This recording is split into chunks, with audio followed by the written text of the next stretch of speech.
Hello दी।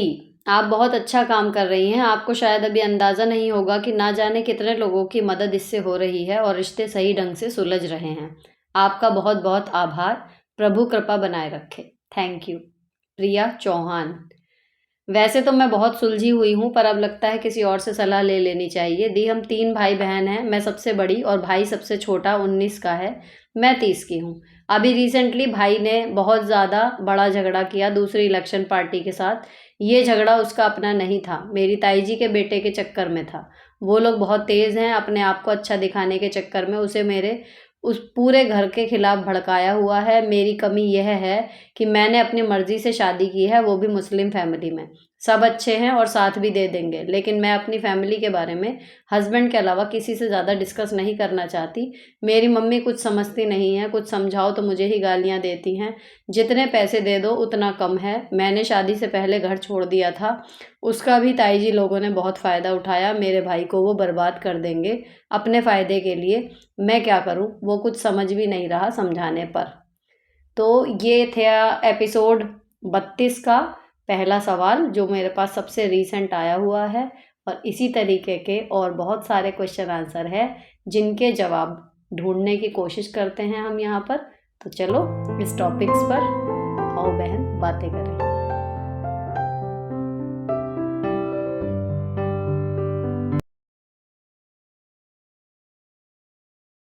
देखो, इस condition में ना आपने अभी जो इंटर रिलीजन मैरिज करी है, सारी आपकी जो स्थिति खराब कर दी है वो आपके उस डिसीजन ने कर दी है। क्योंकि कोई भी माँ बाप जिनके परिवार में इस तरीके की खुली विचारधारा नहीं है कि अपनी जाति बिरादरी क्या अपने धर्म से बाहर जाके भी शादी कर लो, उन लोगों ने परमिशन दी हुई है नहीं दी हुई है वो डिपेंड करता है। अब अगर आपके घर में ऐसी सोच की लोग नहीं थे और आपने इतना बड़ा कदम उठा लिया, तो अब उनका गुस्सा इतने चरम पर है कि आप कुछ भी कहेंगी उनको नहीं सुनना होगा। ठीक, उसमें मैं समझ पा रही हूँ कि उनको कैसा फील हो रहा होगा और वो कितने गुस्से में होंगे।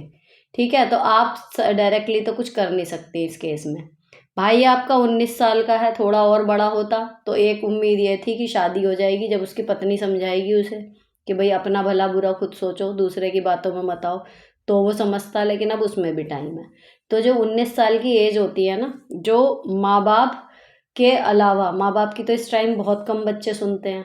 जो सबसे ज़्यादा वो सुन रहे होते हैं वो अपने फ्रेंड सर्कल की सुनते हैं।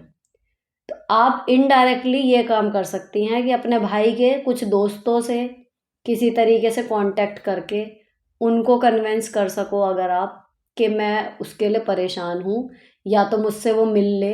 अगर वो नहीं भी मिलता तो आप उसके दोस्तों को समझाओ कि भाई तुम उसके दोस्त हो, उसको कम से कम ये दिखाओ कि उसकी गलती, मतलब यहाँ पर वो गलत कर रहा है, उसका फ़ायदा उठा रहे हैं मेरे ताई जी ताऊ जी के बच्चे लोग जो भी हैं, और वो अपने आप को संभाले, उसे ही मम्मी के ध्यान रखना है। इस तरीके से आप उसके दोस्तों के थ्रू उस तक बात पहुँचाने की कोशिश कर सकते हो।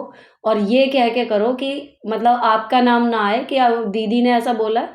आप उनके दोस्तों को ऐसा कन्विंस कर दो कि तुम उसका दोस्त हो, उसका भला बुरा तुम्हारा भी सोचना फ़र्ज़ है, उसको भैया समझाओ थोड़ा-सा। इस तरीके से तो आप एक अप्रोच कर सकते हो। बाकी आपकी मम्मी सुन नहीं रही, आपका भाई आपकी सुन नहीं रहा, और जब परिवार में आपस के रिश्ते टकराते हैं तो हमेशा से समय गँवाह है, उसका फ़ायदा हमेशा बाहर के लोग उठा जाते हैं। तो वही आपके घर में हो रहा है। लेकिन डायरेक्टली आप इस टाइम कुछ नहीं कर सकती, क्योंकि आपने जो डिसीज़न लिया है, अभी वो उसको हज़म नहीं कर पा रहे, उससे उबर नहीं पा रहे। तो फ़िलहाल आपको वेट ही करना होगा और अपने भाई को बचाने के लिए इनडायरेक्ट अप्रोच लगानी होगी। नेक्स्ट, हेलो दी, मैं आपसे लिव लाइफ इजी से जब आपने चैनल बनाया उसके कुछ समय बाद से फॉलो करती हूँ। मैंने आपसे बहुत कुछ सीखा है। मैं 28 ईयर्स हूँ, मेरी शादी को 10 ईयर्स से ज़्यादा हो गए हैं। मेरे 2 बेटे हैं, एक 6 ईयर ओल्ड, दूसरा 3 ईयर ओल्ड। मैं जॉइंट फैमिली में रहती हूँ। मैं अपनी हायर एजुकेशन शादी के बाद ही कंप्लीट की और मैं अब अपनी सेकंड की प्रिपरेशन कर रही हूँ। मैं आपके ब्लॉग से अपने आप को बहुत ही स्टेबल बना लिया है। मैंने आपको देखकर अपने माइंड और बॉडी को अलग-अलग कंट्रोल करना भी सीखा है। मैंने अपने घर परिवार बच्चों और 75% होम चोर्स के साथ 8 घंटे की स्टडी भी मैनेज कर लेती हूँ। आपके टाइम मैनेजमेंट वाले वीडियो से बहुत कुछ सीखा।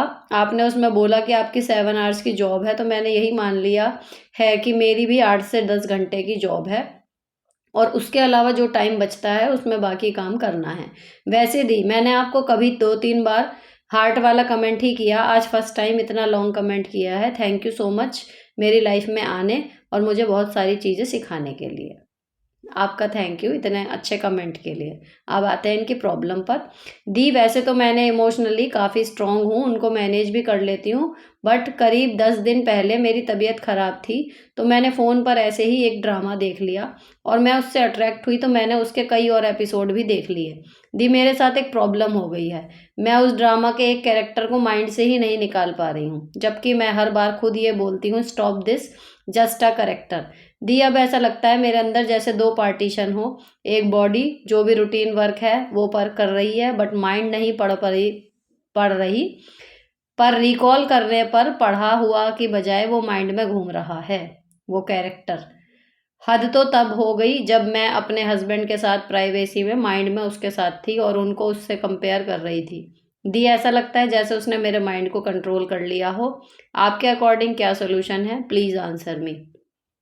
देखो ये थोड़ा सा अजीब है, हार्ड टू बिलीव है, लेकिन चलो फिर भी अगर ऐसा होता है, ठीक है, अगर ऐसा हुआ भी, तो मान लीजिए आपके हस्बैंड की प्राइवेसी के टाइम पे वो आपके दिमाग में आया, आपने आंखें बंद की, आपको ऐसा लगा कि आप उसके साथ हो, लेकिन आप हो अपने हस्बैंड के साथ, एक तो भूल के भी अपने हस्बैंड को ये डिस्कस मत करना कि मैं ऐसा सोच रही थी, कि आप सोचोगी कि मैं उस उनसे कोई पर्दा नहीं रखूंगी और अपने मन की बात बता रही हूँ, लेकिन ये बहुत ही ऊल जलूल सी बात है और किसी भी मर्द को, किसी भी बंदे को ये अच्छा नहीं लगेगा अगर वो आपके साथ हो और वो कहें कि किसी को XYZ एक्ट्रेस या उसके किसी और औरत के बारे में सोच रहे हैं और वो हैं आपके साथ। सोच के देखो आपको कैसा लगेगा, है ना। तो आपको ये फील हो रहा है, आपने यहाँ पे बता दिया इट्स ओके, मैं आपका नाम नहीं ले रही, कुछ नहीं ले रही, लेकिन अपने हस्बैंड को कि सब कुछ शेयर करने वाले मोड में जाके बताने बैठ जाओ, एक तो वो गलती बिल्कुल मत करना। क्यों? क्योंकि ये एक्चुअल में कुछ है ही नहीं, ठीक है ना। एक दिमाग में आया है कुछ दिन के लिए थॉट, या 2 दिन के लिए, और फिर वो निकल जाएगा, आगे से वो ड्रामा कभी देखना नहीं है। और तीसरी चीज़, एक रियलाइजेशन करो ना कि वो ठीक है, वो कैरेक्टर है, वहाँ पर था, ऐसा था वैसा था, उसका रियल लाइफ से क्या ही लेना देना है। एक बार अपने दिमाग में आपने कर दिया ना, खुद ही आप कह रहे हो कि दिस इज़ अ कैरेक्टर, लेकिन ठीक है वो आपको बहुत अच्छा सा लगा, आपके माइंड पे वो छा गया एक जादू की तरह, इट्स ओके। लेकिन जादू की एक लिमिट होती है, जब हम जादू देख के हॉल से बाहर निकलते हैं तो फिर हमें समझ में आता है कि अरे दुनिया तो वही है। तो सेम चीज़ आपके साथ भी होगी, उस ड्रामा को आइंदा तो देखना मत, कान को हाथ लगा लो। और दूसरी चीज़ वही है कि कुछ दिन लगेंगे, 2-3 दिन 4 दिन, और फिर वो वैनिश हो जाएगा वहाँ से। अब आप उसको देखती जाओगी, उसे उससे रिलेटेड शॉर्ट्स, रील्स, सब कुछ आने शुरू हो जाएंगे, जो भी कंटेंट आप देखते हो, तो फिर वो और चीज़ बढ़ती जाएगी, आप बिना मतलब गिल्ट में जाओगे। तो उसको देखना बंद करो। और ये एक फिजूल सी बात है, ये आप बिल्कुल अपने मन में बैठा लो, किसी से भी इस बात पे शेयर करने जैसा कुछ है नहीं, क्योंकि एक्चुअल में कुछ है ही नहीं, ठीक है ना। तो ठीक है, एक आया और गया, एक थॉट है, एक घटना है जो शायद आपको कुछ महीने बाद याद करके हंसी आएगी।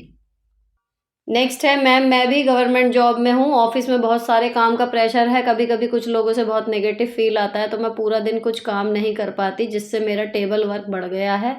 अब जब ऑफिस जाती हूँ, काम शुरू करती हूँ, पर कुछ भी ख़त्म नहीं होता, रोज़ सोच के जाती हूँ ये काम करना है, लेकिन प्रायोरिटी कम नहीं हो पाते। मेरा वर्क बहुत इफ़ेक्ट हो रहा है, कैसे करूँ? अभी ऐसा हो गया है कि रोज़ नया काम जोड़ रहा है, जबकि पुराना वैसे का वैसा ही है, प्लानिंग में ही पूरा दिन ख़त्म हो जाता है। ऐसे कुछ लोगों से नेगेटिव फील आने की वजह से इतनी आप अपनी लाइफ की बैंड बजा रहे हो, उन कुछ लोगों को लिटरली मानसिक रूप से तिल्ली लगा दो, वो फुश हो जाएंगे, वैनिश। क्योंकि वो तो वहीं के वहीं है ना, उनकी निगेटिविटी को आप पॉजिटिविटी में बदल दोगी, उल्टा जो आपके टेबल पे काम का ढेर लगता जा रहा है ना, आपकी लाइफ हेल बन जाएगी, आपके प्रोफेशन पे बात आ जाएगी, और प्राइवेट में तो नौकरी तक चली जाएगी, है ना। और गवर्नमेंट में कार्रवाइयाँ हो जाती हैं, ऐसा नहीं है कि गवर्नमेंट जॉब है तो कुछ है ही नहीं, वहाँ अलग लकड़ी है, प्राइवेट में अलग लकड़ी है, ठीक है ना। तो ये आप बिल्कुल गलत जा रहे हो। अब इससे बाहर निकलने के लिए कि प्लानिंग में ही पूरा दिन ख़त्म हो जाता है, यानी कि स्टॉप प्लानिंग। जो मैं किताब पढ़ती थी जीने की कला, उसमें इस टॉपिक पे ना कहानी थी चूचू का मुरब्बा, जब काम वो उनके लेखक के ढेर लगते चले जा रहे थे, तो वो रात को सो भी नहीं पा रहे थे, पूरा दिन मेहनत से, आप तो कह रहे हो कि आप कर ही नहीं पा रहे प्लानिंग करने के बाद भी, उनकी कहानी में वो पूरा दिन काम करते रहते थे, पूरी अपनी कैपेसिटी के साथ, और तब भी उनके काम खत्म नहीं हो रहे थे, और वो घर आके भी परेशान रहते थे इतने कि उन्हें लगता था कि यहाँ रात को जगने से अच्छा टेंशन में रात में भी मैं ऑफिस में ही बैठ के काम कर लेता। लेकिन उन्होंने फिर उसका हल क्या निकाला कि एक दिन वो फिर संडे वाले दिन अपना नाश्ता वगैरह करके और वो निकल गए बस में, सारा काम कि आज मैं संडे को संडे की तरह एंजॉय करूँगा, नहीं करूँगा काम, और वो फिर निकल गए। तो बस में उन्हें एक दुकान दिखाई दी जिसमें अलग अलग कैटेगरी के सामान बेतरतीब तरीके से भरे हुए थे, और उस दुकान का नाम था चूचू का मुरब्बा। तो उस टाइटल कहानी का ही वो था कि चूचू का मुरब्बा। और उस दुकान में लकड़ी का सामान, बर्तन, पुराने कपड़े, सजावट के पुराने सामान, फटी पुरानी किताबें, ये सब कुछ रखा हुआ था। तो मतलब कुल मिला के इतनी सारी चीज़ें जिनका आपस में कोई तालमेल नहीं है और ना ही उन्हें रखने का कोई तरीका था, और उस दुकान पे नाम था चूचू का मुरब्बा। तो उन्होंने सडनली उस दुकान को देखा और फिर उन्होंने मन में सोचा कि ऐसी अस्त-व्यस्त दुकान का नाम यही हो सकता था, चूचू का मुरब्बा। और जस्ट इसके बाद उनके दिमाग में अगला थॉट आता है कि क्या मैंने अपने दिमाग का भी यही नहीं बना लिया है चूचू का मुरब्बा? कि अब आपके स्थिति में भी यही देखो कि उधर से नेगेटिव वाइब आ रही है, पेंडिंग काम है वो नहीं पूरे हो रहे, फिर आगे के और काम आ गए हैं, आपको समझ में आ रहा है उन लोगों की वजह से डिस्टर्ब हो रहे हो, फिर भी आप उनको छोड़ नहीं पा रहे।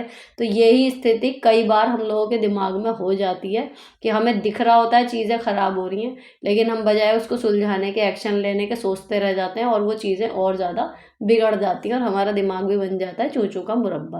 अब इसका हल क्या निकला कि वो उससे परेशान होके वो एक समुद्र किनारे जाके बैठ गए, और फिर वो समुद्र को देखते रहे, और उन्होंने देखा कि लहरें आ रही हैं, एक के बाद एक आ रही है। जब एक लहर उठ रही है तो दूसरी इतने गिर जा रही है, फिर वो इतने आ रही है, इधर से फिर एक दूसरी लहर आ रही है, फिर गिर रही है, फिर नीचे आ जा रही है। तो उन्होंने देखा कि लगातार बिना रुके लहरें आती जा रही हैं, छोटी बड़ी, कभी एक सी, लेकिन एक तारतम्य है उनमें, एक हारमोनी है कि हाँ एक आई, फिर उसके बाद दूसरी आई, फिर तीसरी आई, इतने एक लहर उठ रही है, दूसरी शांत हो जा रही है।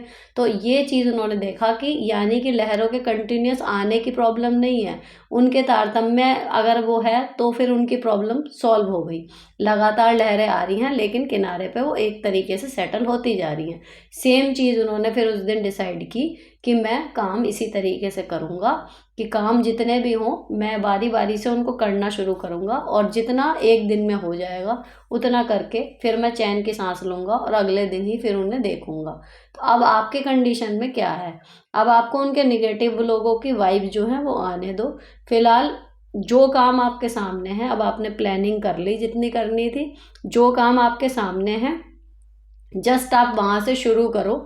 अभी मैं आपको कहूँगी स्टार्टिंग में आप प्रायोरिटी के चक्कर में मत पड़ो, जो पहला काम आपके सामने है सबसे पहले जस्ट उसको करना शुरू करो। अब प्लानिंग आपने बहुत कर ली, प्लानिंग बंद कर दो। ठीक, पहला काम, जब एक दो काम करके थोड़ा सा रिदम बन जाएगा, उसके बाद जो सबसे पुराने अटके हुए काम है और जो प्रायोरिटी वाले थे वो आपको सोचते ही याद आ जाएंगे, कहीं लिखने की ज़रूरत नहीं पड़ेगी।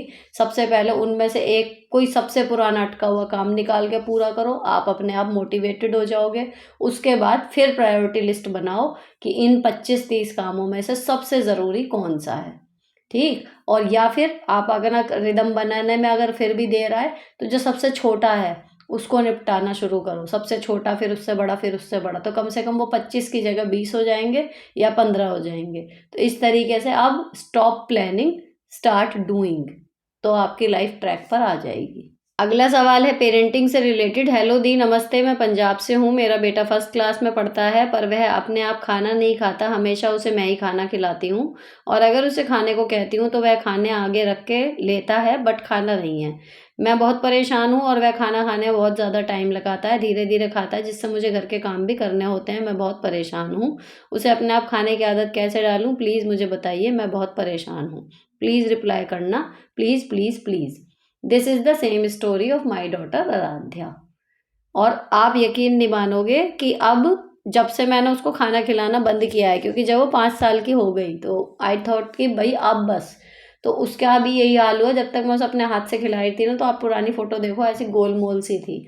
लेकिन अब उसके गोल-मोल होने का मैं इंतज़ार देखती रहूँ कि मेरा बच्चा जो है वो कमज़ोर हो जाएगा, अगर मैंने ना खिलाया, तो फिर वो सीखेगी कैसे? तो बीइंग अ मदर आपको कुछ हार्ड डिसीज़न लेने ही होते हैं, अगर आपको अपना बच्चा सच में सेल्फ डिपेंडेंट बनाना है, ठीक? लेकिन अब आप माँ हो, उसकी हेल्थ के साथ आप एक लिमिट तक ही कॉम्प्रोमाइज़ कर सकती हो। आपको उसे आदतें भी सिखानी है, साथ ही उसकी सेहत का भी ध्यान रखोगे। तो उसमें करना क्या है, जब वो खाना खाती है तब आप उसके साथ, या आपका बेटा है शायद, हाँ, तो उसके साथ आपको बैठना पड़ेगा। खिलाओ मत, लेकिन उसको बोलते रहो कि खाओ, खाओ। अब आपको बताऊँ असली बात यहाँ की, मैं अपनी रियलिटी, शायद किसी और मम्मी के साथ भी ऐसा हुआ हो तो बताना कमेंट करके।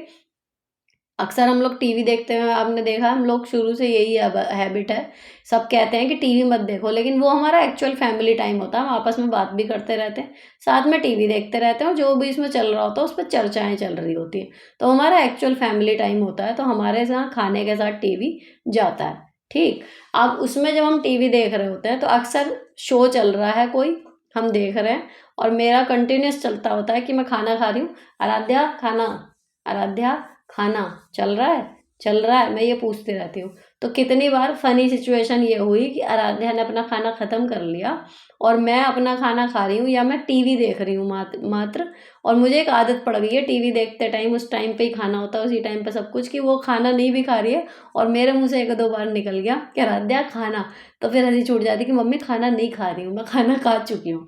तो कहने का मतलब ये किस्सा सुनाने का कि आपको उसको लगातार बोलते रहना पड़ेगा। रही बात ये कि जी मुझे काम करना होता है, तो देखो बीच में बर्तन मांजती होती हूँ मैं, तो उसे आवाज़ लगाती रहती हूँ। अगर कभी जब जैसे रात में है कि मैं फटाफट खा लिया, हम तीनों ने खा लिया, आराध्या रह गई, तो बर्तन मांजते मांजते उसको आवाज़ लगाती रहती हूँ कि बेटा खाओ।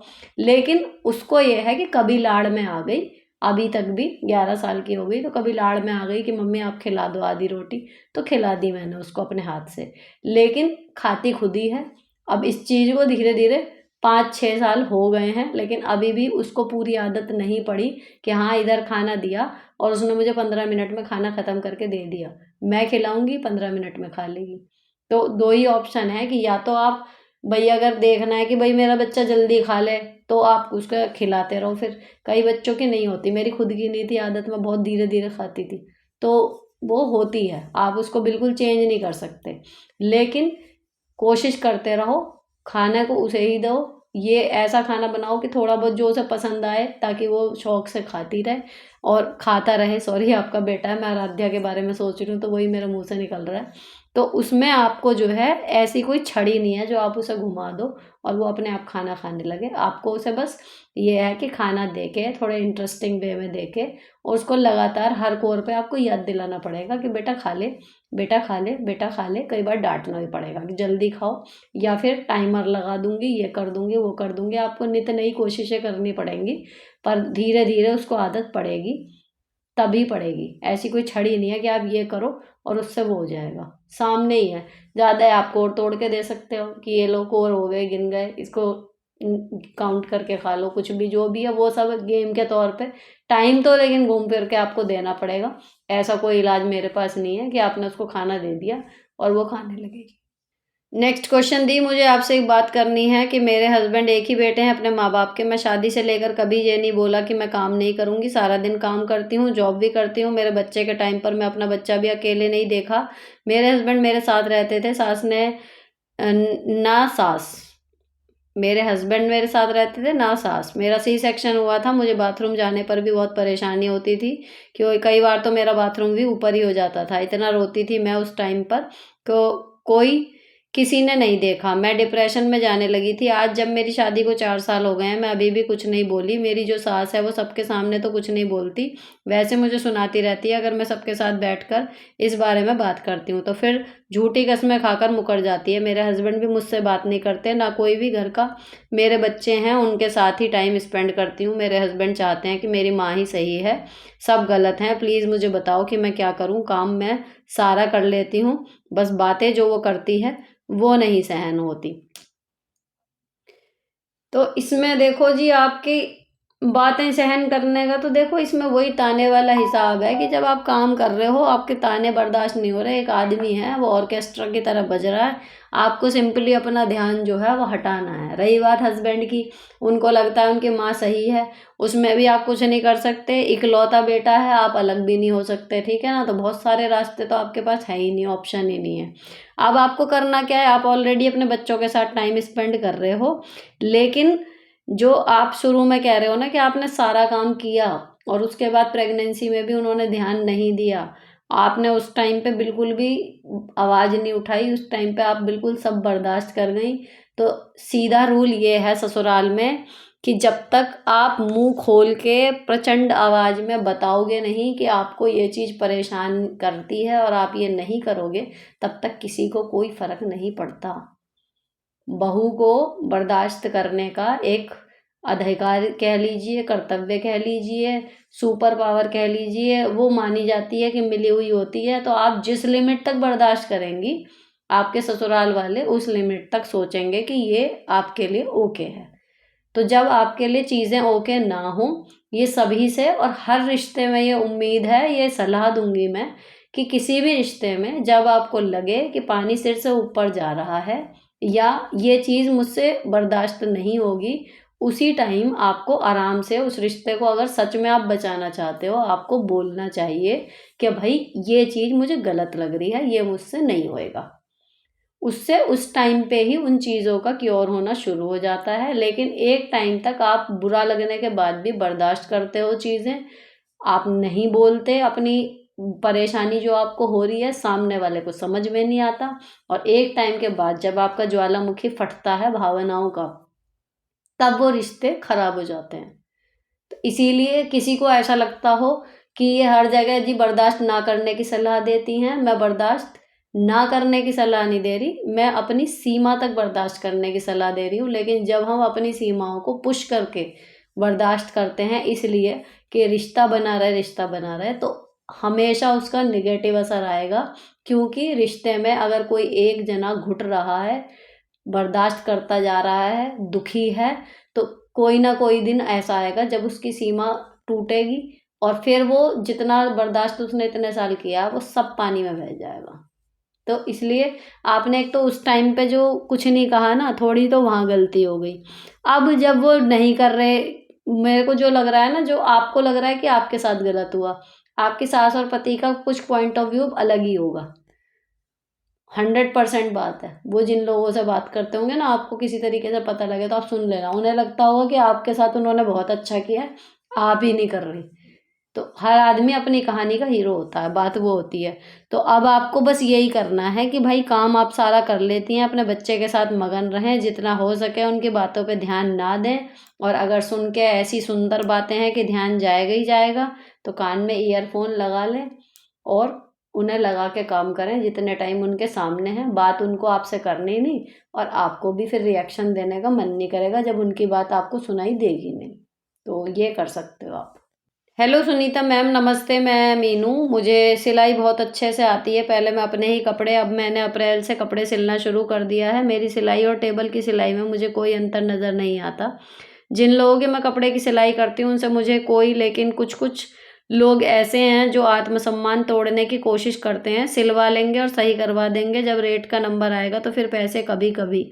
मेरा मन करता है कि मैं इस काम, आप बताएं मुझे कि मैं काम करेंगे और कहीं कहीं जाकर बोलेंगे कि सही नहीं आया, और 10 बार सही करवा लेंगे। लेकिन मेरी सिलाई की बात अच्छी है कि आज तक मैंने कभी किसी से कपड़ा सही नहीं किया। एक बार में ऐसी मेरी समस्या का समाधान आप कीजिए और समस्या बताइए कि मैं क्या करूं। जब मुझसे करना है मैं उसमें भी मतलब ऐसे भूल जाऊंगी कि मुझे आ गया नहीं। अभी मुझे ऐसा लगा कि पता नहीं एंड में क्या हुआ, मुझे कुछ समझ नहीं आ रहा एंड में। जो मुझे ये समझ में आया है कि इनकी सिलाई का मतलब इन्हें लगता है कि ठीक ठीक सिलाई कर रही हैं, लेकिन लोग जो हैं वो इनसे बार बार कहते हैं कि सही नहीं आ रहा, और फिर कई बार सही करवाते हैं। तो देखो इसमें बीइंग अ कस्टमर, अगर मैं सोचूं, अगर मैं किसी टेलर के पास जा रही हूँ तो मुझे क्या ही शौक पड़ेगा कि मैं उसके पास 10 बार जाके वही कपड़ा ठीक कराऊं। मुझे तो यही अच्छा लगेगा ना कि मैंने एक बार नाप दिया, वो सही आ गया और मैं पहन लूँ और खुश हो जाऊँ। ठीक है। तो अगर वो आ रहे हैं बार बार सही कराने, तो यानी कि आपकी सिलाई में वो परफेक्शन नहीं है, कमी आ रही होगी। तो जिसने चाहे पैसे कोई 100 रुपये में सिलवा रहा है, चाहे 1000 रुपये दे के सिलवा रहा है, लेकिन वो फिर ये नहीं देखता मैं पैसे क्या दे रहा हूँ, उसको फिर फिटिंग पूरी चाहिए। ठीक है। तो जो मुझे समझ में आ रहा है वो एक्चुअल में आपकी सिलाई में अभी परफेक्शन नहीं आया, इस वजह से जो है वो सिलाई बार बार सही करवाने आ रहे हैं, और इसीलिए वो 4 जगह जाके ये कह रहे हैं कि सिलाई सही नहीं आई। तो आपको अपनी स्किल पे अभी काम करने की ज़रूरत है, बजाय उनकी कमियां या उनको निगेटिव सोचने के। दी प्लीज़ 1 वीक का morning to night breakfast lunch dinner routine बताइए प्लीज़। बच्चों का भी मैं जॉब करती हूँ पर समझ नहीं आता क्या बनाऊँ, प्लीज़ बताएं। और बच्चों को बिना मिल्क के कैसे उनकी इम्यूनिटी बढ़ाएं। और इन्हीं का एक क्वेश्चन है कि उन्हें सब्जियां कैसे खिलाएं 5 to 8 ईयर्स। तो पहला प्रश्न मैं इसका उत्तर दूं कि उन्हें सब्जियां कैसे खिलाएं। सिंपल है, सब्जी जो बनाएं, बच्चे के लिए फालतू के ऑप्शन ना क्रिएट करें। जो सब्जी बन रही है वो सब खाएंगे। अपने घर में ये रूल अगर आपने फॉलो कर लिया तो आपका बच्चा कोई सब्जी ज़्यादा खाएगा, कोई कम खाएगा, लेकिन खाएगा वो सारी। तो मैंने ये चीज़ अपनी बेटियों पे अप्लाई की है एंड सेम हुआ है। ठीक है। जो उनके पसंद की सब्जी है वो प्लेट ज़्यादा भर के लेती हैं, जो उनकी कम पसंद की सब्जी है उसे छुआ छुआ के खा लेंगी, लेकिन ये नहीं है उनमें कि हाँ आज ये सब्जी बनी है, ये मुझे पसंद नहीं है तो आज मैं इससे खाना नहीं खाऊंगी, मुझे कुछ और ही दो। तो अगर आपको कोई ऐसी सब्जी खिलानी है जो बच्चे को खिलानी है, तो उसके साथ दूसरा ऑप्शन मत दो, अपने आप झक मार के वो खाएगा। और उस टाइम पे थोड़ा सा हार्ड रहो, ये नहीं कि उसने थोड़े से टेंट्रम दिखाए और आप टूट गए कि नहीं बेटा तू इससे खा ले, तू उससे खा ले। सीधे बोलो खाना यही बना, यही खाना, सब लोग यही खाएंगे। खुद से नहीं खा रहा, सब्जी अच्छी बनाओ स्वादिष्ट, खुद अपने हाथ से खिला के देखो कि मेरे कहने से ट्राई करके देखो, अच्छी लगेगी अपने आप खाएंगे। ठीक है। और दूसरा जो है कि ये मॉर्निंग टू नाइट वाला रूटीन, लंच ब्रेकफास्ट डिनर वाला, देखो ईमानदारी से बताऊं, जब मैंने गृहस्थी संभालनी शुरू की थी, जब मैं अलग हुई थी, तब तो मेरा बनता था पूरे वीक का रूटीन, क्योंकि सब्जी वगैरह सब मैं वीकली ही लेती थी। और उसको मैं पूरा टाइम मील प्रेप वगैरह पूरे हफ्ते की मैं करके रखती थी। लेकिन अब जब से मैं यहाँ हूँ, अब मेरे हस्बैंड सब्जी ले आते हैं एक दिन छोड़ के एक दिन। ठीक। तो अब क्या होता है, मेरा कभी भी पूरे वीक का रूटीन बन ही नहीं पाता, सोचूं तो भी। ठीक है ना। तो आपके लिए मैं बताऊं क्या करना है, पूरे वीक का मत सोचो, एक रात पहले बस कल के तीनों चारों मील्स का सोच लो कि कल क्या बनाना है। वो भी ना हो एटलीस्ट रात का। या फिर सबसे ज़्यादा प्रॉब्लम जो होती है वो नाश्ते में, सुबह सुबह नहीं समझ में आता नाश्ते का आपको क्या क्या बनाना आता है। देखो इसका सही तरीका क्या है, आपको ना क्या क्या बनाना आता है, आपके घर में क्या क्या बनता है, आपके बच्चे क्या क्या खाते हैं, डायरी बनाओ। एक तरफ ब्रेकफास्ट लिख लो, एक पेज पे सारे लंच के आइटम लिख लो, एक पे सारे स्नैक्स के आइटम लिख लो, और चौथे पेज पे डिनर के आइटम लिख लो। ठीक है। ये सारे लिखने के बाद अब आपको सिंपली आपके पास सामान क्या अवेलेबल है और कल आपके पास टाइम कितना है, उनमें से सिर्फ आपको उसमें देखना पड़ेगा कि ये इसमें से मैं ये बना सकती हूँ, और वो आइटम पिक कर लो कि ठीक है मैं कल ये बनाऊंगी। तो सिर्फ आपको एक दिन बैठ के आपको क्या क्या बनाना आता है, या आपके बच्चे क्या क्या खाते हैं, आपके घर में क्या क्या बनती हैं, वो चीज़ें आपको लिख लेनी है एक बार। और बस एक रात पहले उस डायरी के पन्ने को पलटो, देखो, और उन 25-30 आइटम जो भी लिखे होंगे, मेरे तो इतने ही है, इससे ज़्यादा मुझे आती नहीं कुकिंग, तो उसमें से आप चूज़ कर लो कि भाई हाँ ये वाली चीज़ मैं कल बनाऊंगी। तो आपको बहुत हेल्प मिलेगी, ये चीज़ काम करती है मेरे लिए भी, तो मैंने आपको भी बता दी। नेक्स्ट, मेरे हस्बैंड ट्रांसफरेबल जॉब में हैं, उनके ऊपर 3 बहनों और सास ससुरों की रिस्पॉन्सिबिलिटी है। 3 में से 2 बहनों की शादी हो चुकी है जिसका पूरा खर्च हस्बैंड ने किया, यहाँ तक कि सास ससुर लड़के को जो 100-500 देंगे वो भी हस्बैंड को ही देना होता है। अभी तीसरी बाकी है, हम लोग हस्बैंड के जॉब के लिए बाहर रह रहे हैं, उन लोगों के घर बनाकर दिया हस्बैंड ने, सास वर्किंग है, 8 से 10 हज़ार कमाती हैं, अपने पैसों का क्या करती हैं पता नहीं, फिर भी पूरा का पूरा खर्च हस्बैंड को भेजना पड़ता है। खर्च और जॉब प्रोफाइल की वजह से वो काफ़ी स्ट्रेस्ड रहते हैं। एक ननद की शादी बाकी है, मैं भी गवर्नमेंट जॉब में थी, बट बेबी होने के बाद सास ने एक पैसा सपोर्ट नहीं किया जॉब के लिए, और हस्बैंड का भी 3-3 साल पर ट्रांसफ़र होता है, इसलिए टफ लगा कंटिन्यू करना, फिर मैंने थक के रिज़ाइन कर दिया। फाइनेंशियली कैसे मैनेज करूं समझ नहीं आता, हस्बैंड को स्ट्रेस में देखकर उनकी अलग टेंशन होती है, और खुद के बच्चे के लिए बच्चा भी नहीं पा रहे हैं हम लोग। देखो आपने बहुत बड़ी गलती करी है गवर्नमेंट जॉब को छोड़ के। एक देखो पैसे की ना मैं बताऊँ, कहते हैं मतलब पैसा सब कुछ नहीं होता, लेकिन सब कुछ से कम भी नहीं होता। एक उसमें मज़ाक होता है कि अगर मुझे ज़िंदगी में रोना ही है, तो मैं साइकिल के किनारे बैठ के, साइकिल खड़ी करके सड़क के किनारे बैठ के रोने से अच्छा लैम्बोर्गिनी में बैठ के रोऊँगी या मर्सिडीज़ में बैठ के रोऊँगी। तो रोना आपको फिर भी है, लेकिन आपके कहना चाहिए उसमें वेल्थ दिख रही है। तो वो मैंने जब शॉर्ट्स देखा था शायद कहीं, या मैंने कहीं पढ़ा था, तो मुझे बहुत हँसी आई कि बात फ़नी है लेकिन बिल्कुल सच है।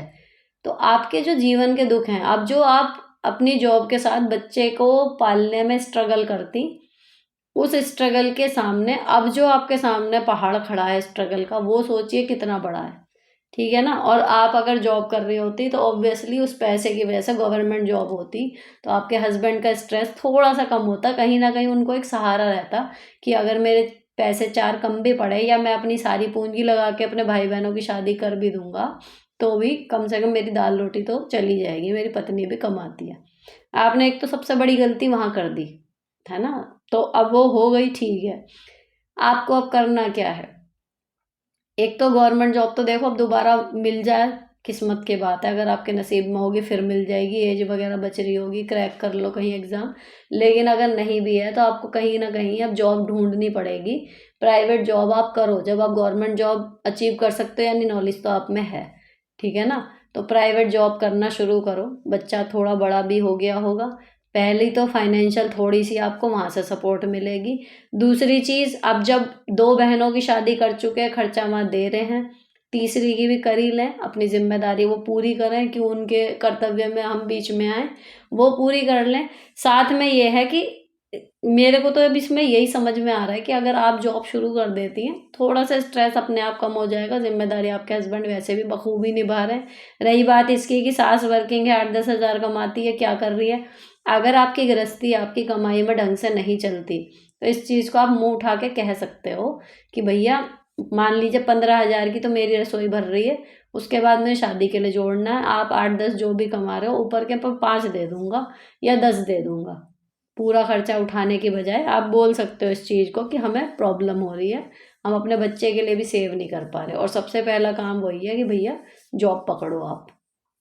प्लीज़ मैम, मेरी एक रिक्वेस्ट है, मेरी और मेरे हस्बैंड की वैसे तो अच्छे से रहते हैं, लेकिन जब वो ड्रिंक करते हैं, गुस्सा करते हैं तो बहुत गंदा बोलते हैं। मुझे घर में मेरे हस्बैंड में और 5 साल की बेटी है, कोई है नहीं समझाने के लिए, कोई वाइफ़ नहीं चाहती कि उनका पति बुरी आदत, बुरे लोगों से दूर रहे करके मैं उनको समझाती हूँ, पर उनको ये ज़बरदस्ती लगती है, चिल्लाते हैं, गाली देते हैं, रोकती-टोकती हूँ करके क्या करूँ, प्लीज़ हेल्प मी। कल ही रात में बहुत झगड़ा हुआ। उनका गुस्सा बहुत खतरनाक है, ना सोते हैं, ना सोने देते हैं, मेंटली परेशान करते हैं। भई जब वो ऐसा करे करें ना, और आपके टोकने पे वो और प्रचंड हो रहे हैं, तो कर लेने दो ना जो कर रहे हैं, और अगर बिना कुछ बोले-चोले भी आपके परेशान करते ही रहते हैं, गालियाँ देते हैं, ड्रिंक करके आते हैं, तो जब वो ड्रिंक करके आएँ, अपने बेटे को या बेटी आपकी जो है बेटी है, उसको लेके दरवाज़ा बंद करके आप अलग रहो कि बाहर जो करना है करो। लेकिन अगर बात ये है कि वो ड्रिंक करके आते हैं, जब आप बोलती हो फिर झगड़ा होता है, तो भई उस टाइम सब्र का घूँट पी जाओ, जब होश में आए तब बोलो। क्योंकि उस टाइम पे फिर बात, अगर हर बार यही हो रहा है, यही पैटर्न है कि वो ड्रिंक करके आ रहे हैं, आप टोक रही हो, लड़ाई हो रही है, गालियाँ हो रही हैं, मारपीट होने तक नौबत आ रही है, तमाशा हो रहा है, तो मत बोलो उस टाइम पे। पी के आ गए, आप भी खून का घूँट पी लो उस टाइम पे। जब नशा उतर जाए तब बात करो कि कल ये कर दिया तुमने, अब फिर यही कर दिया, शायद वो सुन लें। लेकिन अगर ये है आप बोलो ना बोलो, वो आके तमाशा करते ही हैं, तो जब ड्रिंक करके आएँ, दरवाज़ा बंद करके अपने कमरे में बैठो, उनसे अलग रहो, अवॉइड करो। कोई ज़रूरत नहीं है पूछने की कि खाना ये वो, जब गाली देने के लिए बैठा आदमी तैयार, तो भाई अपनी इज़्ज़त प्यारी है तो अलग बैठ जाओ। उनको छोड़ दो वहीं उनके हाल पे।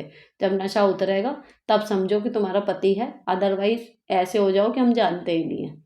तो छोड़ दो उन्हें, उनके नशे के साथ एन्जॉय करने लगो। तो कम से कम ये है कि आपकी थोड़ी-सी बच जाएगी सुख शांति। एक क्वेश्चन ये आया है, मैं पहले ही क्षमा माँग लूँ क्योंकि मैंने इसको पढ़ा था, मैं इसको पढ़ ही नहीं पा रही हूँ। इतनी ज़्यादा अ, मतलब वैसी लिखी हुई है स्पेलिंग कि मुझे बात ही समझ में नहीं आ रही, तो मैं इसको नहीं पढ़ पाऊँगी। स्टार्टिंग बता देती हूँ कि दी मैंने लव मैरिज की है, 14 साल हो गए, मेरे 2 बेटाएँ हैं, मतलब मैं नहीं पढ़ पाई हूँ और बहुत लंबा है, तो इसमें बहुत ज़्यादा टाइम जाएगा। इसके लिए मैं पहले क्षमा माँग रही हूँ कि मैं इसको पढ़ ही नहीं पा रही हूँ, तो जवाब देने में सक्षम नहीं हूँ। इसके बाद अगला आता है, मेरी देवरानी को 1.5 साल हो गया शादी करके आए हुए, हमने काम बनते हुए बाँटे हुए हैं और मेरा काम पूरा होने के बाद मैं उसके काम में हेल्प करती हूँ, पर वो उसका काम ख़त्म होने के बाद मुझे हेल्प नहीं करती और जब देवर साथ हो तो मुझे इग्नोर करती है, वरना बात करती है, तो मुझे बहुत बुरा लगता है।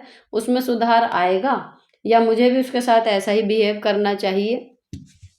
तो जी, आपको भी उनके साथ वैसा ही बिहेव करना चाहिए, क्योंकि जो वो कर रही हैं, वो कुछ इतना भी गलत नहीं है, ठीक है ना? जब आपने काम अपने बाँटे हुए हैं, तो आराम से अपने हिस्से का काम करो, बिना मतलब दूसरे के काम में मत घुसो।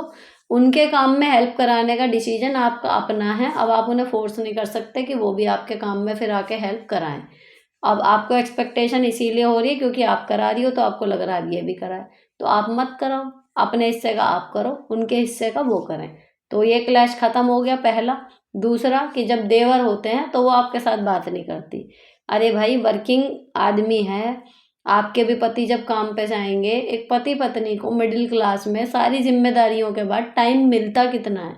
और अगर उस टाइम पे जब उसके पति हैं, उस टाइम पे भी वो देवरानी-जेठानी बॉन्ड में अगर काम करती रहेगी, तो वो उनका जो बॉन्ड है वो कैसे डेवलप होगा? तो इट इज़ परफेक्टली ओके कि अगर जब कोई नहीं है, तो वो आपके साथ अपना है, आपका भी एक बॉन्ड बन गया, वो आप दोनों का टाइम हो गया। लेकिन जब आपके पति आ गए, उनके भी पति आ गए या आपके नहीं भी आए, मान लीजिए टाइमिंग अलग-अलग है, तो बनता है कि वो अपने पति के साथ उस टाइम स्पेंड करें। तो इट इज़ ओके। इसमें कुछ बुरा नहीं है कि वो जैसा मेरे साथ कर रही है, मैं भी उनके साथ, वो ऐसा कुछ कर ही नहीं रही गलत। आप अपनी लिमिट से आगे जाके अगर काम कर रहे हो, तो वो आपका अपना स्टैंड है, उसकी वजह से आपके दिमाग में ये प्रॉब्लम और ये एक्सपेक्टेशन क्रिएट हो रही है।